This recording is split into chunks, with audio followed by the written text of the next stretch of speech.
मकर राशि वालों, नमस्कार दोस्तों। आप सभी को बहुत बहुत स्वागत है। आंखों का तारा दूर जाएगा, यह घटना सुनकर पूरा रोंगटे खड़ा हो जाएगा। लेकिन इस खबर को बिल्कुल हल्के में मत लेना, क्योंकि जो बात अब सामने आने वाली है वह आपके घर परिवार से लेकर आपके धन, रिश्ते और आसपास के लोगों तक कई ऐसी चीज़ें और इशारा करती है जिन्हें आपने शायद पहले कभी नज़र से नहीं देखा होगा। जी हाँ दोस्तों, जब महाराज आज की यह बात सामान्य भविष्यवाणी समझकर आगे मत बढ़ जाइए, क्योंकि आज का खबर पहले थोड़ा आपको डर लगेगा, उसके बाद ऐसी खुशखबरी लेकर आने वाली है जिनकी आपने शायद कल्पना भी नहीं किए होंगे।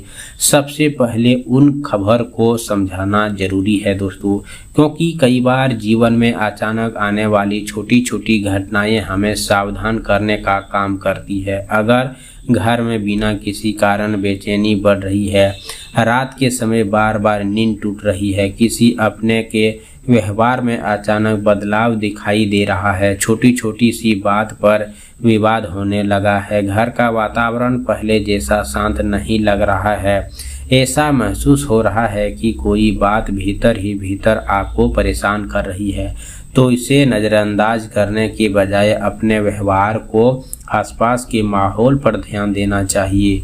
यहाँ चिराग बुझने की बात किसी अनहोनी की पक्की नहीं दोस्तों, बल्कि उस पुराने की विश्वास है जिन्हें घर प्रकाश हम होना सावधानी, मानसिक तनाव और नकारात्मक माहौल का खबर है। इसीलिए अगर घर की खुशियों का चिराग आपको कमज़ोर महसूस हो रहा है तो घबराने की जगह उसे अच्छे कर्म, शांति, संयम और भगवान प्रति पूजा करवाइए दोस्तों। छोटे से छोटे संकेत भी ध्यान की मांग सकता है। घर में कोई वस्तु बार बार टूट रही हो, कोई काम बनते बनते रुक रहा हो, पैसे आते हुए भी टिक नहीं रहे, किसी व्यक्ति की बात बार बार मन में चोट पहुंचा रही है, या बिना कारण आपको किसी व्यक्ति से जुड़ी महसूस होने लगी, तो जल्दबाजी में किसी पर आरोप मत लगाइए। हो सकता है कि समस्या किसी व्यक्ति में नहीं बल्कि परिस्थितियां, तनाव या गलत फैसला में हो।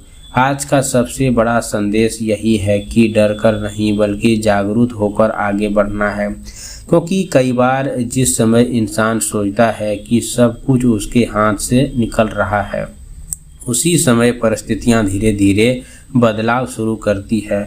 अब सुनिए, किस्मत, हिस्सा और किस्मत दोनों एक जैसा नहीं होता दोस्तों।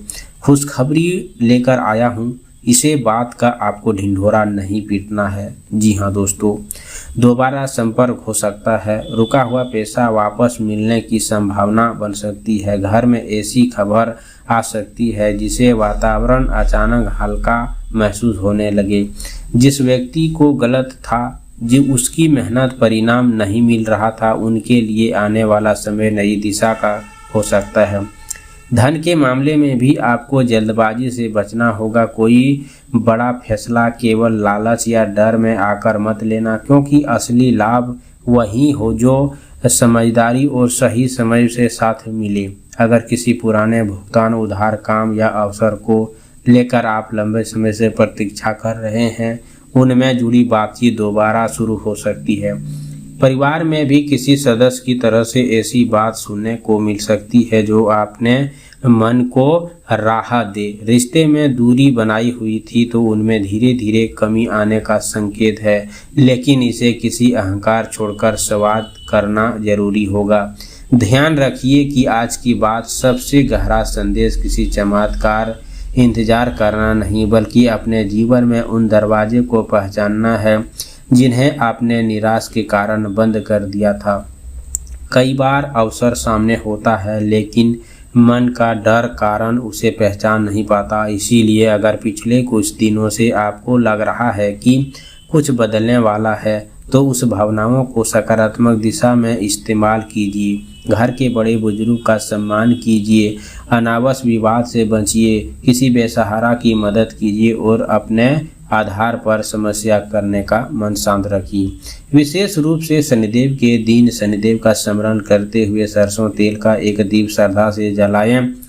उसके बाद किसी बेसहारा व्यक्ति को जरूर दान करें। आप सभी से निवेदन है दोस्तों, शनिवार का दिन विशेष रूप से जुड़े उपाय के रूप सुबह उठकर स्नान करें और साफ कपड़े पहनकर शनिदेव का स्मरण करें। इसके बाद घर के मुख्य द्वार पर पूजा स्थान की अच्छी तरह साफ सफाई करें तथा शाम के समय शनिदेव के सामने सरसों तेल का एक दीप जलाएं। श्रद्धा से दीप जलाते समय ओम शनशनाय नमः मंत्र का जाप करें। इसके बाद किसी बेसहारा व्यक्ति को अपने समर्थन के अनुसार काले तिल, काली उड़द का दाल भोजन दान करें। शनिदेव को किसी गरीब, बुजुर्ग या असहारा व्यक्ति का अपमान न करें और यह संभव हो उसकी मदद करें। घर का अनावश्यक झगड़ा, क्रोध और कठोर शब्दों से बचें, क्योंकि इस उपाय का मुख्य उद्देश्य मन में, घर में वातावरण और शांति बनाए रखना है। यदि संभव हो तो शाम के समय हनुमान जी का स्मरण करते हुए सिंदूर अर्पित करें और कुछ देर शांत बैठकर अपने परिवार की सुख शांति के लिए प्रार्थना करें। रात में सोने से पहले अपने मन की किसी प्रति द्वेष न रखें और अगले दिन के लिए सकारात्मक संकल्प। इन उपायों को किसी चमत्कार नहीं बल्कि शुद्ध मन से समझिएगा। कमेंट बॉक्स में जय हो शनिदेव जरूर लिखें। चैनल पर पहली बार आए हो तो चैनल को सब्सक्राइब करें, प्यारे हाथों से वीडियो को लाइक करें। अगले नेक्स्ट वीडियो के साथ मिलते हैं, तब तक के लिए धन्यवाद। आपका दिन शुभ हो।